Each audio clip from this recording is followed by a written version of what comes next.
Hi, this is Darlene Sartore. We are standing inside of the church, as he just showed you at the front. It was built in 1896 and it was the ME Church. And the Golden Rule Ministries has purchased this church in order to save this church and the stained glass windows and the history that is behind this church. So what I'd like to show you today are what attracted us here to start with, were these stained glass windows. This is a craft that is very, very unique to the centuries that built these churches. One of the projects that we would like to do is to save as many of these old historical buildings as we can, to be able to preserve the history of where we've been and the artisans that got us here. This building is located at 225 West Emerson Street in Princeton, Indiana. And you can reach us by email at any time at goldenruleministriesinfo@gmail.com. That is Golden Rule Ministries info, I-N-F-O, @gmail.com. So we are going to start a channel for the Golden Rule Ministries and the projects that we are doing here.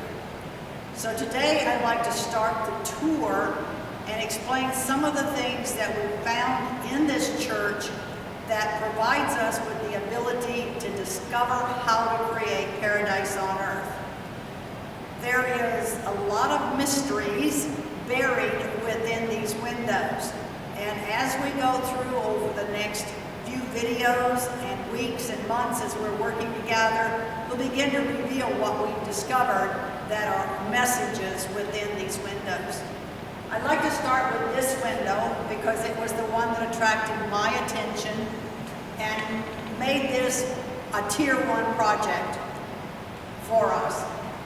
The other website that we utilize is idealnetworks.biz, because that's what we started with, is we were creating a network of people who really wanted to work around the word ideals. I do everything around life, love, liberty, laughter, and the fruits of my labor. And this exemplifies that craftsmanship that we're talking about in this idea of ideals.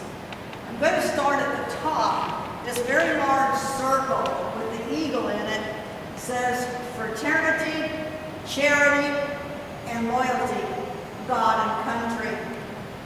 The only word that I would have added there was family, because this is what this church and these types of historical things mean to us, is having an ideal family.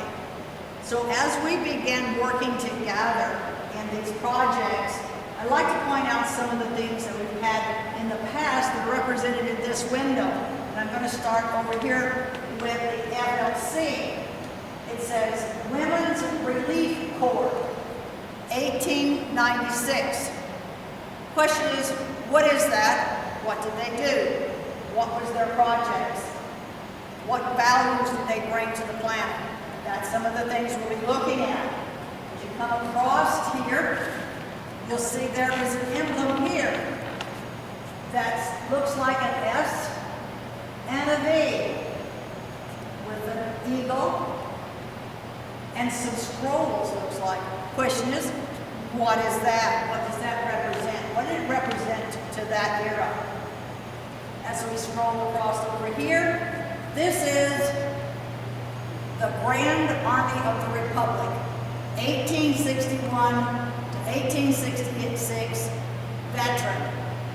Okay, so this meant something to those who were building this church and these stained glass windows. And so as we go forward, we're going to be looking at a top. If you go up, straight up from this, you're going to see it says Holy Bible. If you scroll across the top of those, you're going to see the cross. And then you're going to see the 10 Commandments represented. So as you begin to see that this one mural in here really tells a large story about why this church, and we'll show an outside picture of it to show you the grandeur of it. And I will say that you're probably hearing the echo a little bit. Well, let me explain a little bit of why that is there. Is because when this era that this church was built, they didn't have microphones and things that would amplify their voice. So this building was built with the large openings. And if you'll pan up towards and around the ceiling, you'll see how large and high this ceiling is.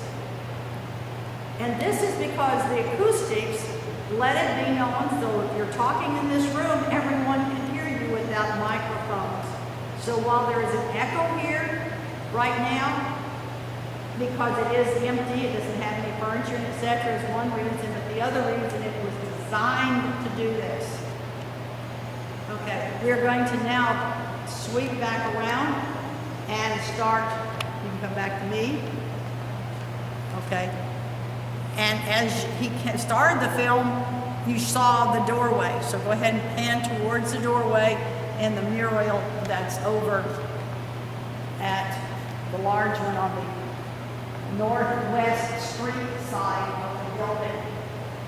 Now, when he took a pan coming into the doorway, you saw a name on that mural, that stained glass window, small in the entryway. And here you're going to notice there's another one here that says, placed in honor of Reverend George D. Wolfe and wife. I wonder what the wife's name was. This brings us to another project that we are incorporating into this church, and that's genealogy. So we're doing history and genealogy. Who are the descendants? Who were these people to start with? And who are the descendants that might have some interest in this church that don't even know the people that are listed on these windows? So we will start a project trying to identify these individuals and connect with their families and descendants that are still here. This window, as you pan up and you see, this window has quite a few ornate items in it. And I wondered whether it's just for decoration or were there things hidden within those windows that we right now do not understand. And as I began to do some exploration, I have found, yes, each of those had some meanings, which we will talk about at a later time. Today, I just basically want to do a tour of the church and kind of do a brief overview. Okay, here is another window that says, Offering of the Junior League. Well, what was a Junior League in that era? And what did it represent? Again, is there representation here? Or is there something hidden within the colors and the shapes of the symbols? Okay. Now I'm going to have you pan around to the lighted backdrop that is behind the podium and where the choir would have stood, the minister, and you can see this is a new addition, this railing that was put here probably by the last church that was here, and it wasn't finished. But there are sound systems all the way through this building, so there have been a lot of upgrades. We discovered that this lighted one has a dimmer and an off switch, so you can dim it down and turn it off.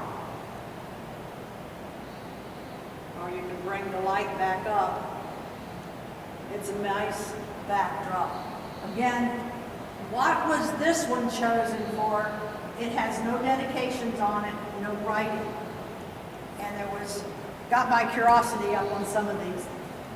Okay, inside this room, which is a control panel and the electrical supplies, which were not in this church as it originally was built, of course. As you can see, this had to have been an outer wall that they built part of this inside here. Okay? And we have discovered that there are floodlights above here. So as we've gone through, we punch buttons, we turn off and on switch, we find out what's working and what doesn't. So this has become a fun challenge as we've explored this church. We come to another stained glass window that says commercial travelers offering. I've never heard the term before, commercial travelers. And I'm thinking, oh, maybe that is one of those stagecoaches.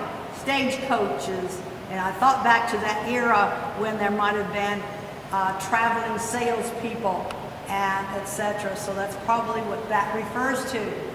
But you'll notice that unusually, you go straight up from that, at the top is a picture of the Holy Bible again. So again, bringing us into the understanding, on the one side is the crown, on the other side the cross. So what is this teaching us about the course that this mural has taken? What is the path and the course that it's trying to teach us here? Okay. Now you can see as we go over this way, they've added a sound stage, or a sound booth probably, at one time here, and put it around 3 of the windows that are here.